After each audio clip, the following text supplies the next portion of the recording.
Welcome to the Locked Room.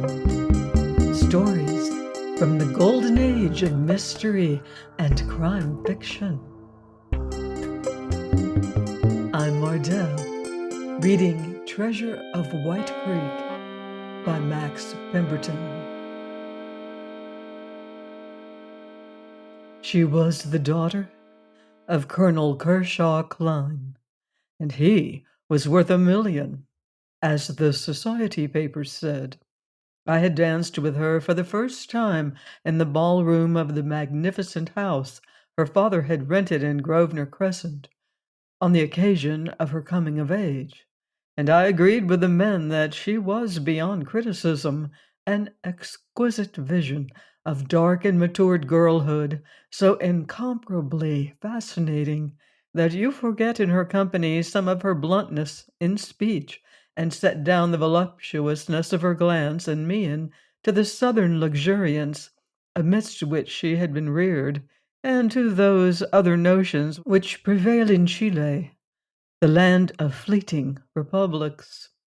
Some part of this, perhaps unnecessary adulation may have been due to the fact that I had helped in the production of her perfect picture on the night of which I am speaking.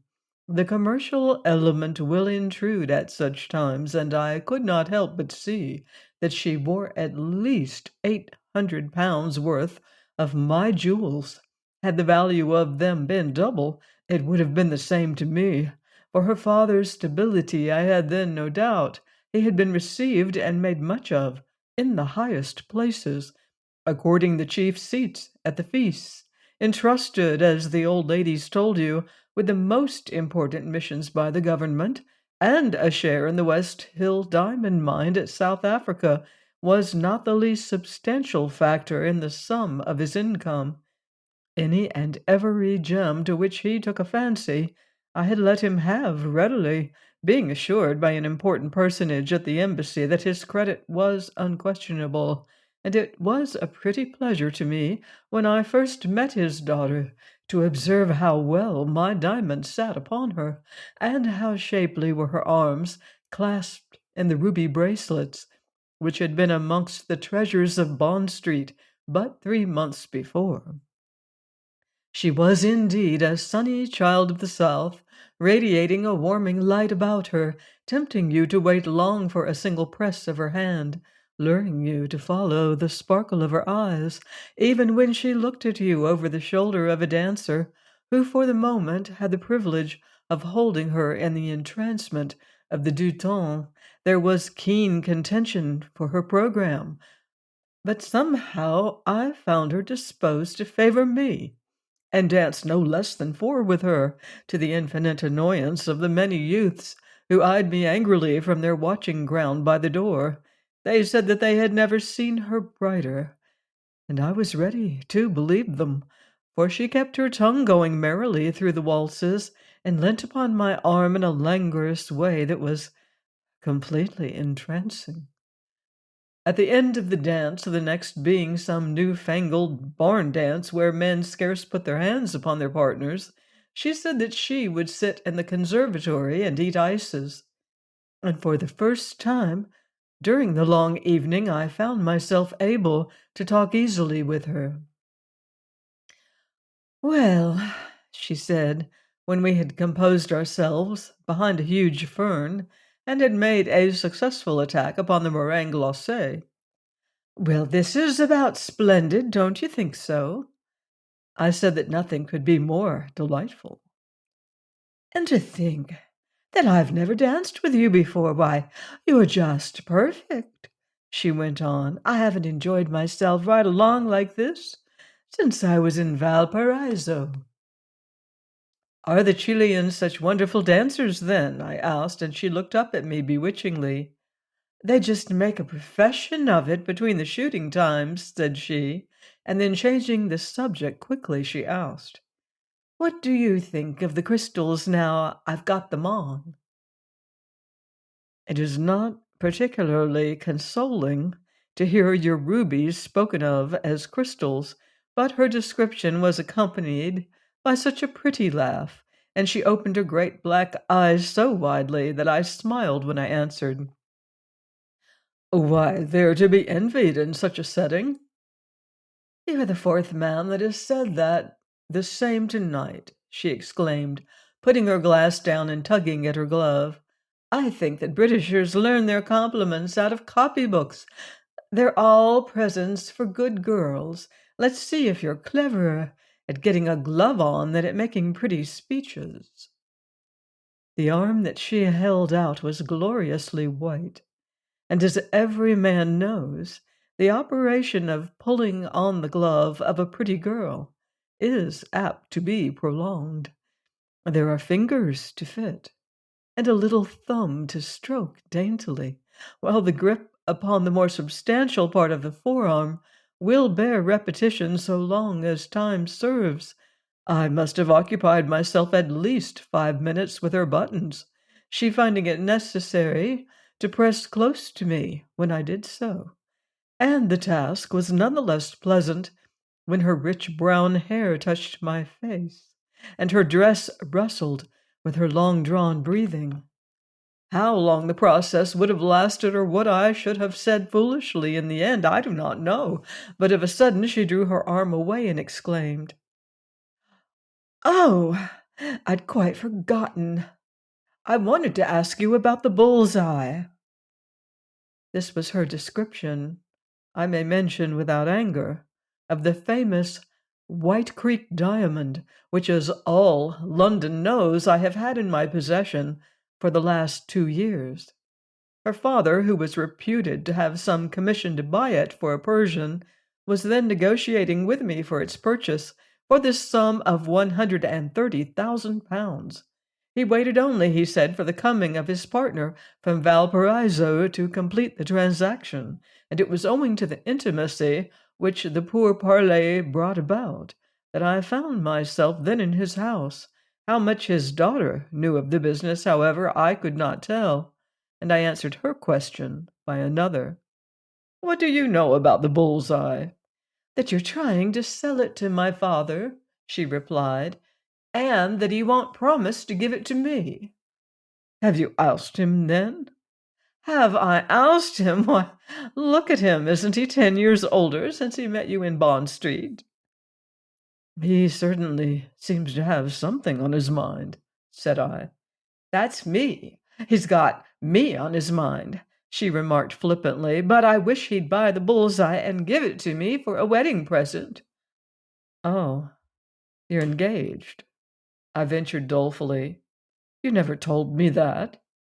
"Didn't I?" she answered. "Well, of course I am.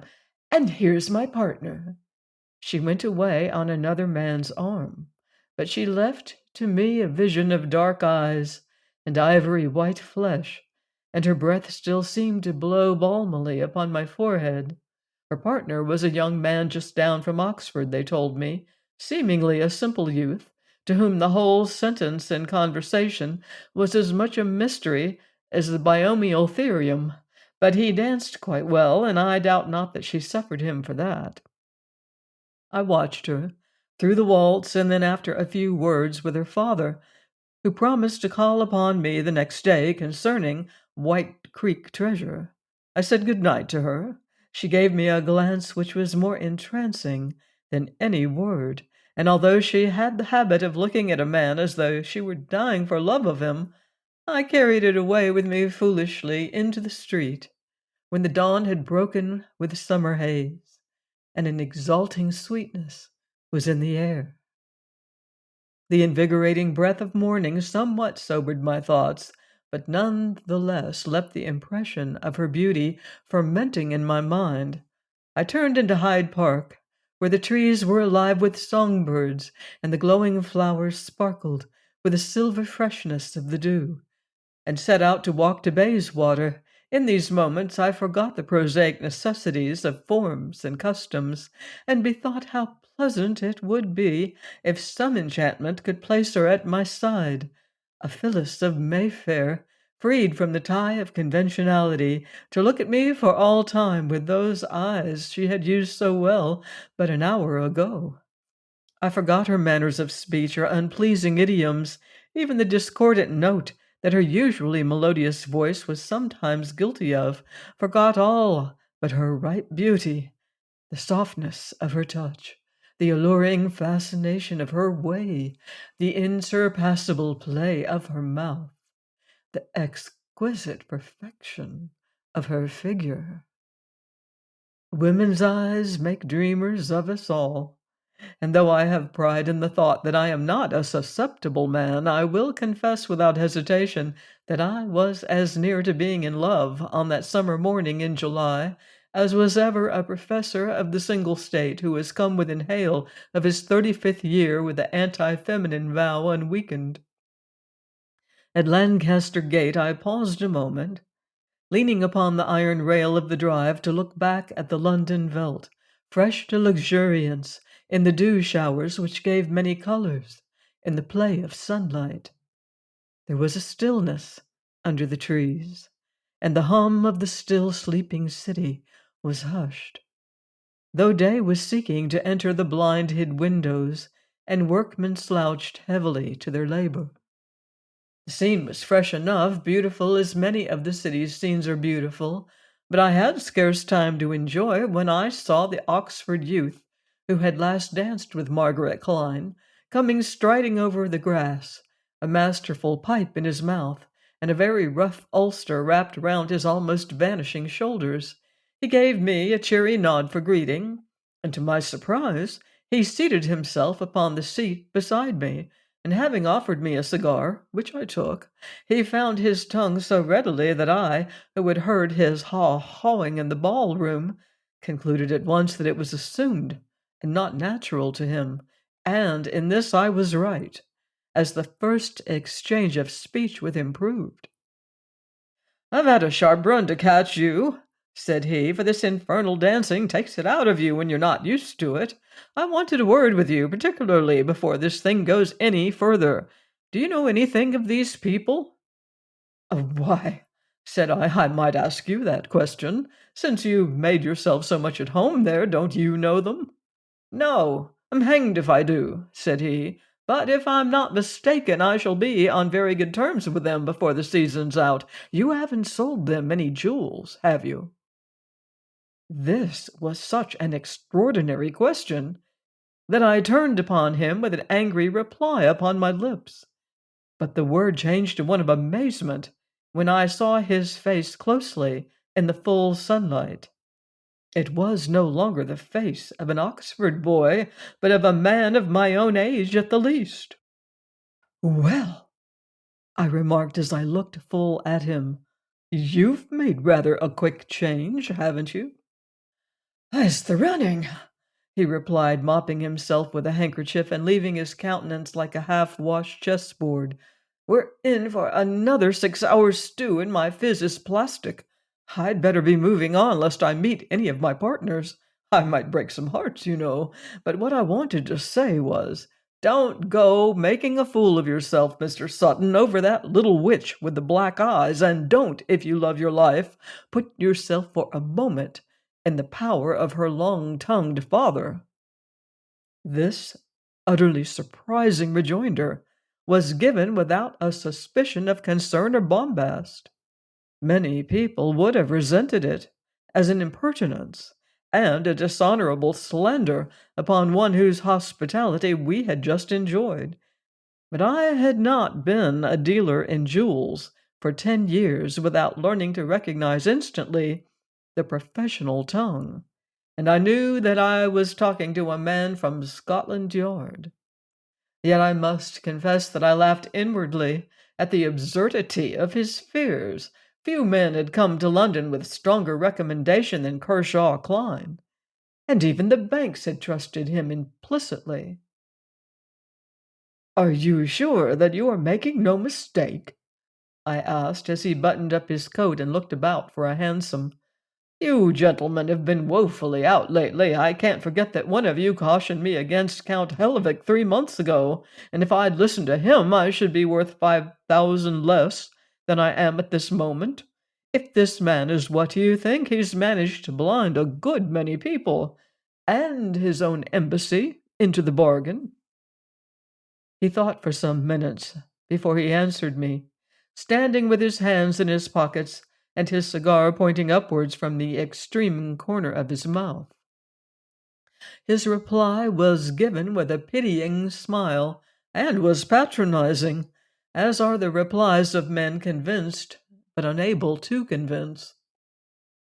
"Well," he said, exhaling tremendous clouds of smoke, "what I know, and what I don't know my wits will find out for me. I gave you the tip because you've done me, though you don't know it, a good many services.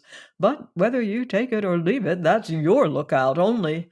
And this is my last word. Don't come complaining to me if the witch walks off with your goods, and don't write to the Times if her father cracks your skull." He had turned on his heel before I could utter another word, and he left me to walk slowly and thoughtfully to Bayswater, divided in my musings between the vision of the Chilean girl's beauty and the jewels of mine which she wore, but for which her father had not paid. I can only set it down to absurd infatuation, but I admit unhesitatingly that I did not very much care then whether the financial part of the business left me lacking the money or possessed of it. A rash disregard for expense is the surest sign that a woman has interested you. A longing to pay her milliner's bills is a necessary instinct to the disposition for marriage. I was, at that time, and in the exhilaration of wish that came of the power of morning, quite ready to let so perfect a creature remain indebted to me for anything, and this was natural, since the spice of a little suspicion is often the most attractive flavor in a woman's character. But the question of the treasure of the White Creek was another matter altogether. The great diamond was not my own, although it lay at that time in my safe in Bond Street. It was the property of a syndicate, in which I held a third of the shares, but the others looked to me for the safe disposal of the stone, and for the profit of £10,000, which we hoped to get by its sale. My responsibility then was no usual one, and the barest suggestion that I was trafficking with a swindler was enough to set me itching with anxiety. I went home in this mood, but not to sleep. A feverish dreaming, chiefly of a seductive girl with black-brown wavy hair and black eyes that searched and fascinated with an inexplicable spell, served me for rest, and at 11 o'clock I was at my office, and the Chilean was with me. He was a man of fine presence, a long black beard falling upon his ample chest, and a certain refinement of carriage and bearing, giving him a dignity which is not usual in an American. The object of his visit was twofold: to pay the bill he owed me, and to tell me that his partner, Herman Rudisick, would reach London from Valparaiso in a week's time, when he would bring him to me to complete the purchase of the great stone. He said further that as the season was over, he had taken a place near Basingstoke, the Woodfields it was named, and that he hoped his daughter, who did not do well in an English climate, would benefit by the wealth of pine trees about the house. He finished by giving me a reference to his London bankers, and also another to one of the best known of the financiers in Lombard Street. In due course I communicated with both firms, and received answers which set every doubt about the financial position of Kershaw Klein at rest. The bankers declared that I might trust him unhesitatingly for such a sum as I named. The other replied that the colonel's brother was of great standing and position in Chile, and that he himself carried letters which proved his undoubted probity. More complete vindication could not be had, and I went home to laugh consumedly at the gentleman who had found such a mare's nest, and to wonder if my friends would laugh very much if they heard how little I thought at the time of the old pleasantries with which I had once greeted the tidings of a marriage.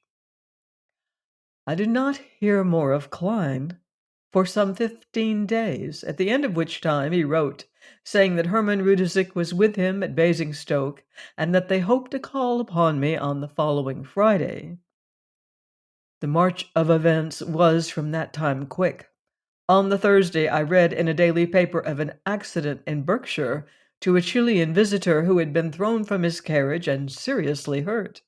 The account said that his life was despaired of, and that he was then lying at the house of his host, the well-known Colonel Kershaw Klein, who had taken Lord Aberley's place at the Woodfields. On the Friday morning, I received a long letter from the colonel deploring the accident and the delay, more especially because his commission to purchase the stone extended only to the 10th of August, and it was then the 3rd. He hoped, however, that matters would look brighter at the end of that time, and would bring his partner to London the moment he could travel. Now, at the first thought, this intelligence set all the inherent suspicion, which is a part of me, at work once more. Suggestions of doubt rose again and again, instantly to be suppressed. Had I not satisfied myself completely as to the colonel's standing, his means, his reputation, and his personal character?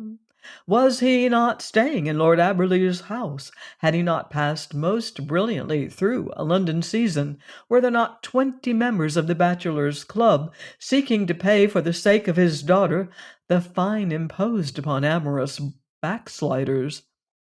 If one were to suspect the man with such credentials as these, the sooner one shut one's door and locked one's safe for good, the better for all hope of doing business. Of this I was certain, and had already come to the determination to put from my mind suspicion both of the Count and his daughter, when there came to me, by the afternoon delivery, another letter concerning the matter, but this was anonymous, and in a hand I did not know. It was a curious scrawl, written upon a slip of account paper, and its contents were but these words: "You will be asked to Kershaw Klein's house in 3 days. I told you the other morning not to trust yourself with the man. I say now, accept the invitation." This was plainly from my friend of Hyde Park, and I confess that his pompous mysteriousness and pretense of knowledge amused me. Even he no longer complained of Colonel Klein's reputation, nor advised me now to avoid him. His letter finally quieted my scruples, and from that moment I resolved to dally with them no longer, and to let no silly fears delay with the negotiations for the sale of the treasure of White Creek. In this resolution I waited rather anxiously for the coming of Klein and his partner, but 3 days went, and I saw nothing of them, it being on the Monday morning at 11 o'clock that the former drove up to Bond Street in a single brougham and came with his daughter into my private office. He seemed in a great state of distress, saying that Rudisick, though better, was still unable to set foot to the ground, and begging me, as the time was so short, to take the great jewel to Berkshire. His house was just across the line, dividing the county from Hampshire, and there to settle the matter that very day. I heard him mechanically, my eyes glued on the exquisite picture which his daughter made, her gown of white delaine showing the mature contour of her figure admirably, and her deep brown hair rolling from the shelter of a great straw hat in silken waves upon her shoulders. If she had fascinated me at the dance, the fascination was intensified there. I would cheerfully have risked the best parcel of rubies in the place to have had the pleasure of keeping her in the office even for an hour, and I did not hesitate one moment in accepting Klein's offer. "Come down today," said he, "and bring your man with you in case we don't do business, and you have to return alone. I don't like mailing with big stuff on me. You never know who gets wind of it. I suppose you have somebody you could take." Even with the girl's eyes upon me and her laughing threat to make me tramp at tennis a while, I had a measure of satisfaction in this request, and thought instantly of Abel. Yes, said I with a light laugh. I will bring my own detective. He's down below now. That's right, said Klein, and we'll catch the 2:40 from Waterloo. I've ordered the carriage to meet that, and there's just time for a snack between whiles. Never forget your food, sir. I don't, for all the business in Europe. I once lost a commission for a railway in Venezuela through a sandwich, but there, that's another story. I'll tell it to you over a chop at the Criterion. I guess I've got an appetite on, and so's Margaret. Little girl? He slapped his chest to signify that a void was there, and we all went off down Piccadilly, returning afterwards for the gem, which I had placed in a flat velvet case. I put it into my jewel pocket, cunningly contrived in my vest, and with no more delay we got to Waterloo and to our saloon. Abel travelling second class, by the by, and in another compartment. There was a well-turned-out wagonette to meet us when we reached Basingstoke, and after a drive of something under an hour through some of that glorious pine scenery of southern Berkshire, we entered a short drive edged by thick laurels, and were shortly at the gate of the Woodfields. Of the exterior of the house I saw nothing, for as I descended from the wagonette, I chanced to catch the eye of the footman, who had a finger to his lips, and an exclamation almost broke from my lips, notwithstanding his disguise. I recognized the man in a moment. He was the Oxford youth who had given me a cigar in the park on the morning after the dance in Grosvenor Crescent.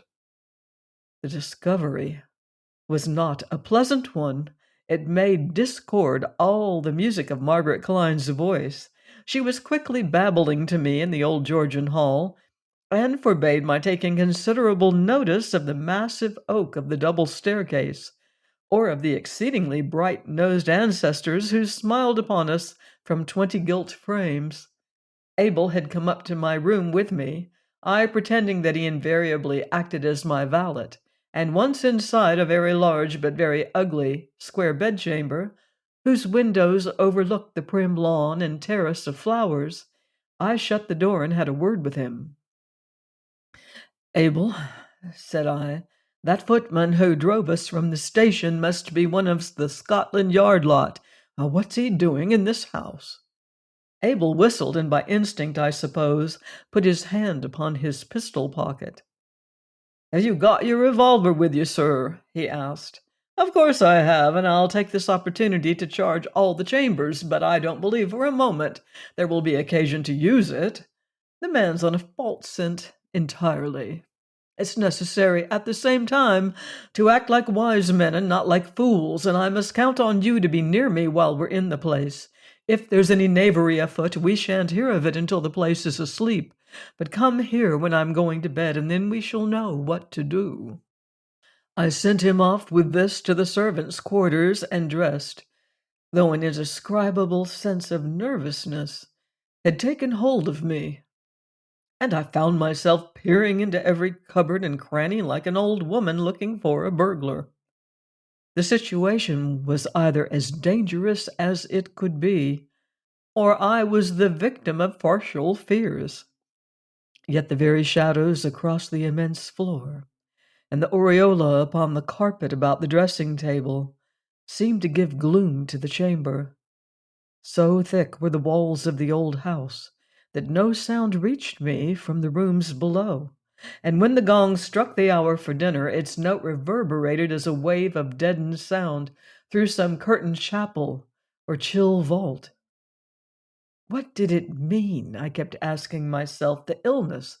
Was it a sham? The man from London, was he on a fool's errand? My visit, was it foolhardy? Had I walked into a trap at the bidding of a pretty woman? Were all the guarantees I had received in the colonel's favor fraudulent or mistaken? I could not think so. Again and again I told myself that the fellow from Scotland Yard was an absurd crank upon a false scent, and that 90 jewellers of 100 would have done as I had done, and have brought the stone to Berkshire. And with this thought I took a better courage, and hastily finished my dressing. I need scarce say that I had the jewel in my pocket when I went to the drawing-room, and that I had already determined that it should not leave me for a moment. I got rid, however, of more of my fears when I entered the artistic and homely room where Margaret Klein was waiting, and in the brighter scene of light and laughter, the absurdity of suspicion again occurred to me. The meal was an excellent one, admirably serviced, the wine was perfect. I sat at my host's right, facing his daughter, who seemed to exert herself unusually to fascinate, making the delicate play with her speaking eyes, and promising me all the possibilities of Berkshire rest, if I cared to stay with them over the week. To this her father, the colonel, who had the ribbon of an order in his buttonhole, and looked exceedingly handsome, added, "And I hope you will, for you're not seeming as well as you were last week. You people in England live in too narrow a circle. A voyage across the pond makes an epoch in your lives. You are scarce prepared to admit yet that there is any other city but London. If you would enlarge the scope of your actions, you would grumble less, and perhaps, if I may say so, allow that other nations share some of your best boasted qualities. Now I am truly cosmopolitan. I regard no city as my home. I would as soon set out on a voyage of 3,000 miles as of 5. I come to England, and I do it in 10 days from Land's End to John O'Groats. And when I think I'll rest awhile, I ask, where is your pretty country? And I settle for 3 weeks to explore it." "I hope Mr. Sutton will do the same," said Margaret, following up his invitation. "I want to learn all about the dames who won't know you unless you had a grandfather, and I should like to see a curate who is passing rich on £40 a year. I guess we mean to go right in now. We're amongst your best folk." "I'll stay a day or two with pleasure, if you will pilot me," said I as she rose to go to the drawing-room. But I little knew that my visit was to terminate abruptly in 3 hours or less, or what was to happen in the between time. A lean, lank-looking butler served the colonel and myself with coffee when she had gone, and after that my host took me to the drawing-room, where I found her engaged in the pursuit of trying over a coster song.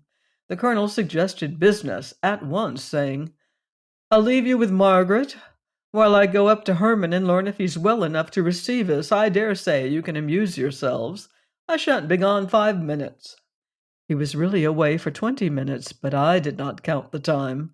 The whole situation seemed so curious. On the one hand, a London detective playing footman in the house, and on the other, a delightful host, and a girl whose every word fascinated and whose every motion drew you instinctively to her, that I gave up any attempt to solve it, and beyond the knowledge that I had reason to be watchful, I put no restraint upon myself, but sat at her side while she played the lightest of music, or occasionally leant back to speak to me, so that her hair brushed my face, and her eyes almost looked into mine. "It was good of you to come," she almost whispered in one of these pauses, glancing up timorously and speaking altogether in the sympathetic tone. "Do you miss the excitement of London?" I asked, letting my hand rest for a moment on hers. "I guess not," she replied, "but I miss someone who can talk to me as you talk. You're going to stop a while, aren't you?" "I'll stop as long as you ask me to."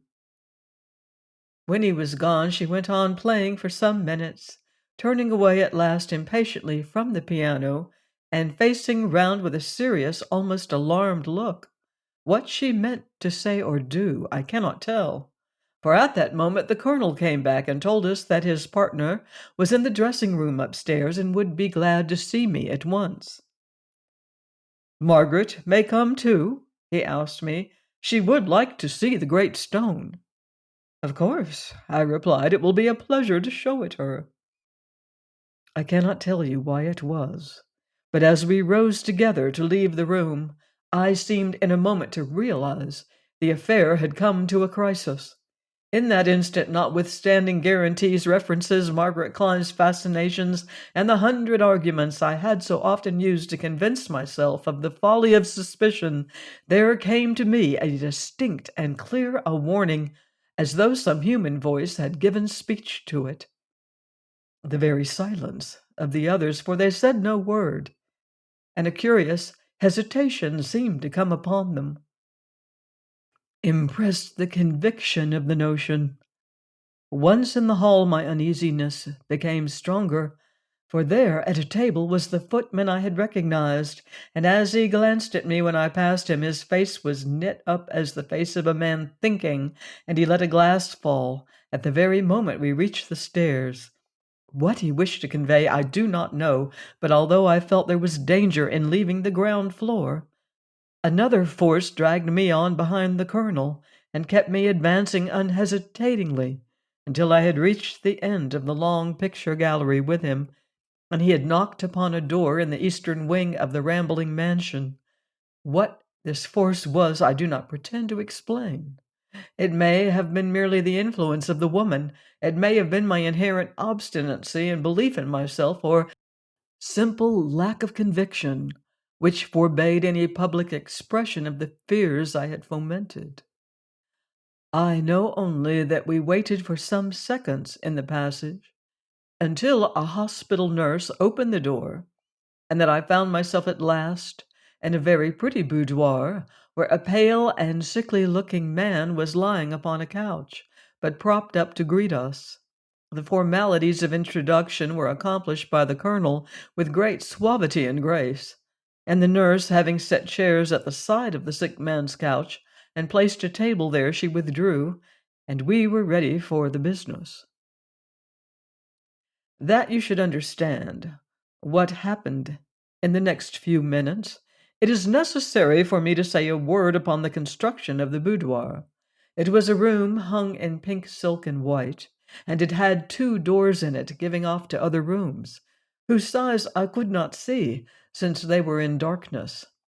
For light we had a lamp, with a white shade upon the invalid's table, and 2 others upon the mantel-shelf, while we were seated in a fashion that allayed any fears I might have had of personal and sudden attack. The colonel lounged in an American rocking-chair, he being nearest to the head of the couch. His daughter leant back against a bulwark cabinet, she being a little way from the sick man's feet. I had a library chair, and was alone in an attitude which would allow me to spring to my defense, if that were necessary, without delay. I looked, too, at Hermann Rudizik, the colonel's partner, and I confess that contempt for his physical powers was my first thought. I was convinced that if it were a question of fight, I could hold the 2 men until Abel, who was in the servants' hall, came to my assistance. And while the others were present, I had no fear of any of those wild machinations which are chiefly the property of imaginative fiction-makers. This knowledge gave to me my nerve again, and without more ado I took the case from my pocket and showed the stone. The vision of the glorious gem, rippling on its surface with a myriad lights, white and golden and many-colored in the play of radiating fire, was one that compelled the silence of amazed admiration for many minutes. Margaret Klein first spoke, her face bent to the diamond so that its waves of color seemed to float up to her ravished eyes, and with a little cry wrung from her satisfaction, she said, "Oh, Mr. Sutton, it's too beautiful to look at." "I am glad that it does not disappoint," said I. "It could disappoint no one," the invalid said, stretching out a hand which trembled to draw the treasure closer to his eyes. "It's the whitest stone I've seen for 3 years," the colonel remarked coolly, and then, as with a new thought, he added, "I believe it's whiter than the Brazilian stone in my old ring. I should like to compare them if you'll let me. The other stuff is in my dressing-room there. Margaret, will you get it?" He gave her his keys, and taking a lamp from the shelf, she passed into the chamber which was behind me. In the same moment, Rudzik asked his host to prop him up higher up on the couch, and the colonel had just begun to place the pillows when I heard Margaret's voice crying, "Father, I can't open the drawer. It's stuck. Do come and help." It was an act of consummate folly, that I concede you. But I was so completely unaware of any signs of trickery here, and I had so forgotten my fears that I found it the most natural thing in the world to step into the room and to enjoy helping the girl in her difficulty. I discovered her before an open door. The door of a wardrobe I thought it was for a moment, but I saw at the second look that it gave access to a tiny chamber, whereof the walls were all drawers.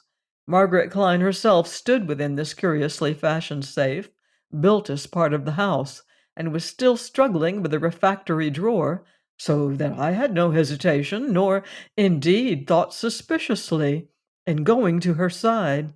She laughed slyly as we stood in the semi-dark together, and my hand falling by chance on hers, she pressed it and put her face very close to mine, so close that to have resisted kissing her would have been a crime for which a man would have repented until his last day.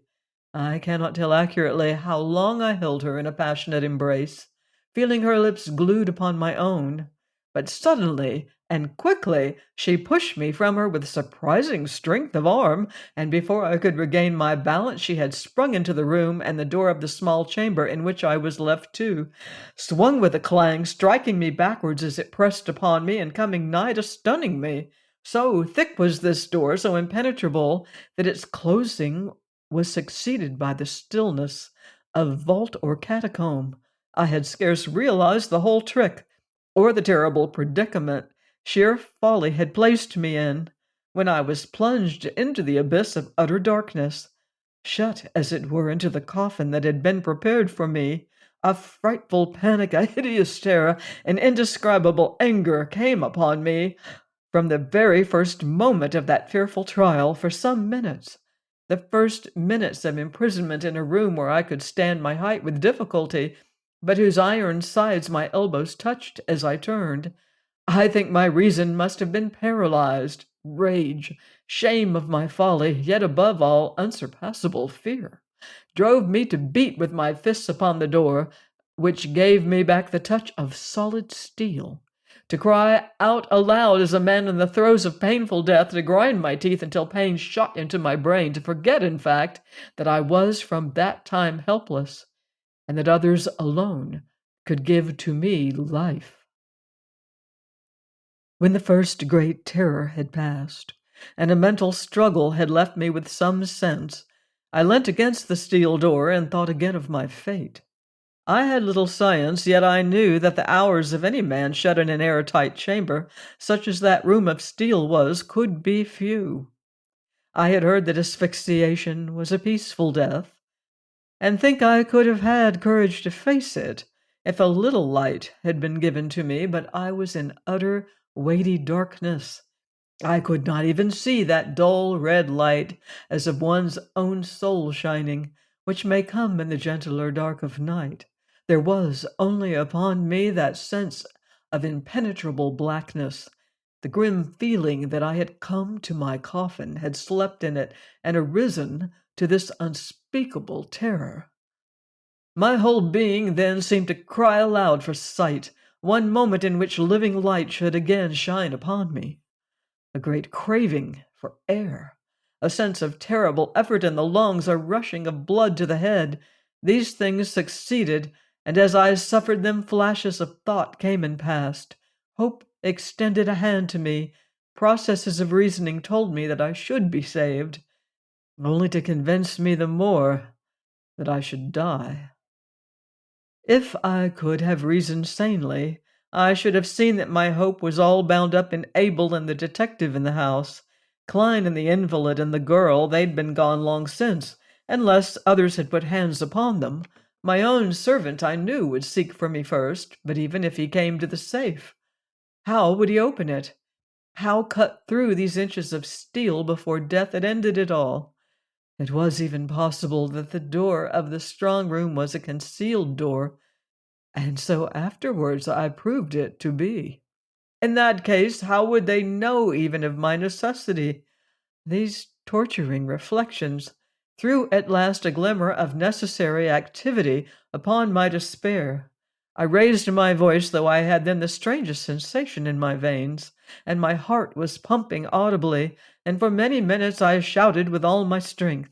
Once I thought that I heard, even through the door, some sound from the other room, yet when I cried louder and beat again upon the steel, there was no signal.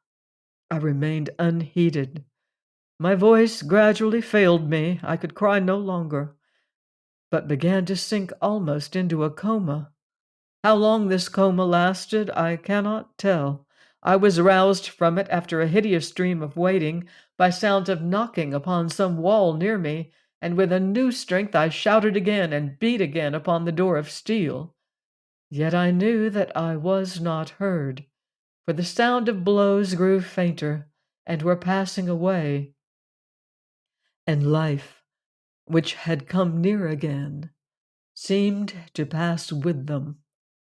Then was my supreme moment of misery, yet one giving an inspiration which brought me here to write this record. Recoiling from the door as the knocks without grew fainter, I struck my back against the iron wall, and my pistol, which I had forgotten, pressed into my flesh. Regardless of all thought of consequences, or the path of the bullet, or the effect upon me of the stifling smoke, I fired 3 rounds from the revolver into the room, and instantly was breathing the densest smoke. Then suddenly faintness took me, and I recollect only that I fell forward into a world of light, and there slept.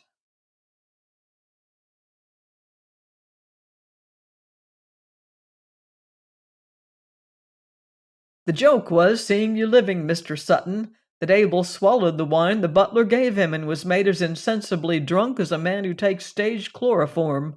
I knew all along that the butler was the one to watch, and while I never thought they'd do you mischief in the room, believing they meant to work after midnight, my men in the grounds clapped the bracelets on the lank chap up by the woods there, and he had the diamond on him. And the colonel and his daughter and the invalid, I asked, raising myself in the bed of an upper chamber of Woodfields, on the foot of which sat my old friend, the detective of Hyde Park.